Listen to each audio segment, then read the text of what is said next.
تم تو جھوٹ گڑتے ہو، ایسے خواب چھاپ دیا اپنے. تو چھاپنے کا مقصد کیا تھا؟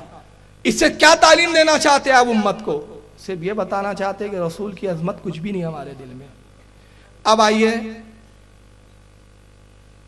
ان کے ابھی ایک موجودہ پیر صاحب زندہ ہے پاکستان میں، جن کا نام ہے پیر ذوالفقار نقشبندی. نام سنا ہے؟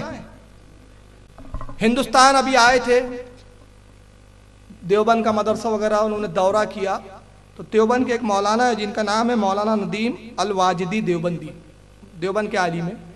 ان کے تعلق سے ان کی تعریف میں ایک مضمون لکھا، اور یہ آپ ہی کے بمبئی کا اخبار نکلتا ہے اردو ٹائمز. اردو ٹائمز میں ان کا مضمون چھپا، رپورٹ نہیں چھپی. رپورٹ چھپی ہوتی تو آپ یہ کہہ کے تعبیر نکال لیں گے کہ اخبار والے نے غلط لکھا ہے. اخبار والا بری الذمہ ہے، کیونکہ مضمون انہوں نے دیا اور ان کے نام سے مضمون چھپا. اصل پیپر کی کٹنگ میرے ہاتھ میں ہے، شبہ ہو تو پروگرام کے بعد آ کے اصل اخبار کی کٹنگ دیکھ لے. پروجیکٹر پہ میں پیپر دکھا رہا ہوں. تاریخ 6 مئی 2011 کا یہ پیپر ہے، بامبے کا ہی ہے. جا کے فائل میں سے اگر اردو ٹائمز کے آفس سے آپ کے تعلقات ہے 2011 کی فائل میں آپ جا کے پیپر ڈھونڈ کے نکال لیں. یہ میرے پاس اوریجنل یہاں موجود ہے. پیر ذوالفقار کے بارے میں مولانا ندیم کیا لکھتے ذرا سنیے. عبارت تھوڑی باریک ہے کیونکہ بہت باریک باریک لکھا، میں دیکھ کے پڑھ رہا ہوں. کہتے ہیں علماء دیوبند کا ذکر کرتے ہیں تو ان کے جذبات قابو میں نہیں رہے تھے. کن کے؟ پیر ذوالفقار علی صاحب کے. خود بھی روتے ہیں اور دوسروں سننے والوں کو بھی رلا دیتے ہیں، اور بار بار کہتے ہیں کہ اکابر علماء دیوبند صحابہ اکرام کی مقدس جماعت کے افراد ہیں. یہ علماء دیوبند کون ہے؟ صحابہ اکرام کی جماعت کے افراد ہے. اللہ نے 1400 سال کے بعد پیدا فرمایا تاکہ لوگ دیکھ لیں کہ میرے حبیب صلی اللہ علیہ وسلم کے صحابہ ایسے ہوا کرتے ہیں. استغفر اللہ ربی من کل ذنب.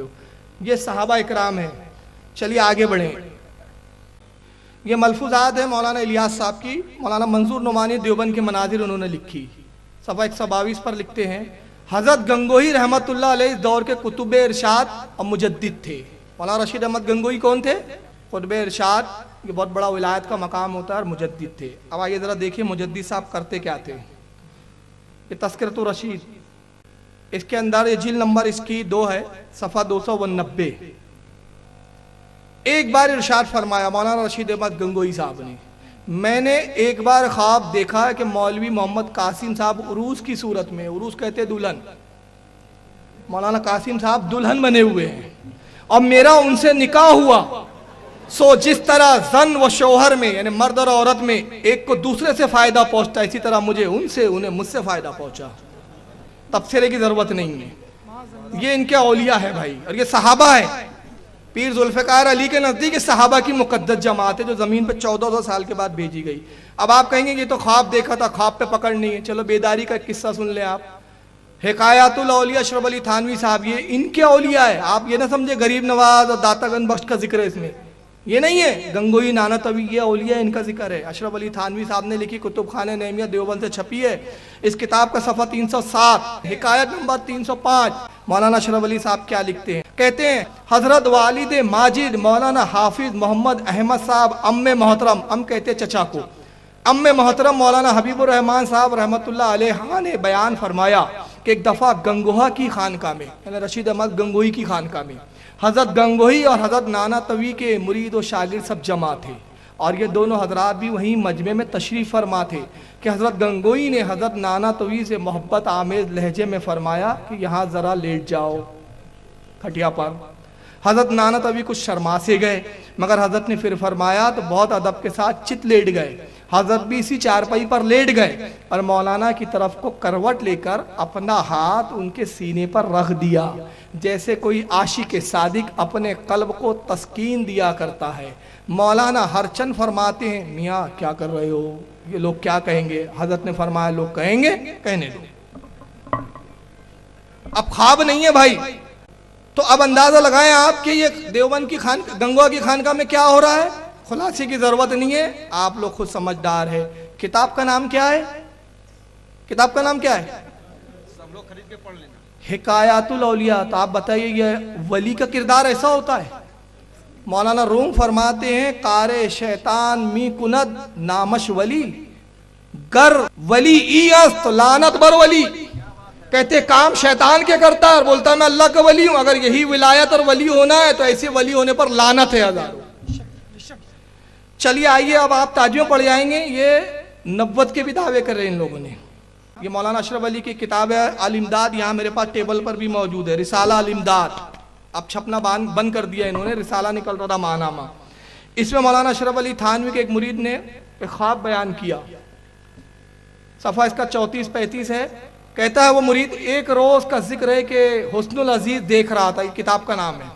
دوپہر کا وقت تھا کہ نیند نے غلبہ کیا اور سو جانے کا ارادہ کیا. رسالہ حسن العزیز کو ایک طرف رکھ دیا, لیکن جب بندے نے دوسری کروٹ بدلی تو دل میں خیال آیا کہ کتاب کو پشت ہو گئی, اس لیے رسالہ حسن العزیز کو اٹھا کر اپنے سر کی جانب رکھ لیا اور سو گیا. کچھ عرصے کے بعد خواب دیکھتا ہوں کہ کلمہ شریف لا الہ الا اللہ محمد رسول اللہ پڑھتا ہوں, لیکن محمد رسول اللہ کی جگہ حضور کا نام لیتا ہوں, یعنی اشرف علی تھانوی کا. اتنے میں دل کے اندر خیال پیدا ہوا کہ تجھ سے غلطی ہوئی کلمہ شریف کے پڑھنے میں, اس کو صحیح پڑھنا چاہیے. اس خیال سے دوبارہ کلمہ شریف پڑھتا ہوں. دل پر تو یہ ہے کہ صحیح پڑھا جاوے, لیکن زبان سے بے ساختہ بجائے رسول اللہ صلی اللہ علیہ وسلم کے نام کے اشرف علی نکل جاتا ہے. حالانکہ مجھ کو اس بات کا علم ہے کہ اس طرح درست نہیں, لیکن بے اختیار زبان سے یہی کلمہ نکلتا ہے. 2-3 بار جب یہی صورت ہوئی تو حضور کو اپنے سامنے دیکھتا ہوں. اور بھی چند اشخاص حضور کے پاس تھے, لیکن اتنے میں میری یہ حالت ہو گئی کہ میں کھڑا باوجہ اس کے رکت طاری ہو گئی, زمین پر گر گیا. نہایت ہی زور کے ساتھ ایک چیخ ماری اور مجھ کو معلوم ہوتا تھا کہ میرے اندر کوئی طاقت باقی نہیں رہی. اتنے میں بندہ خواب سے بیدار ہو گیا. کلمہ اس نے قائم میں پڑھا خواب میں.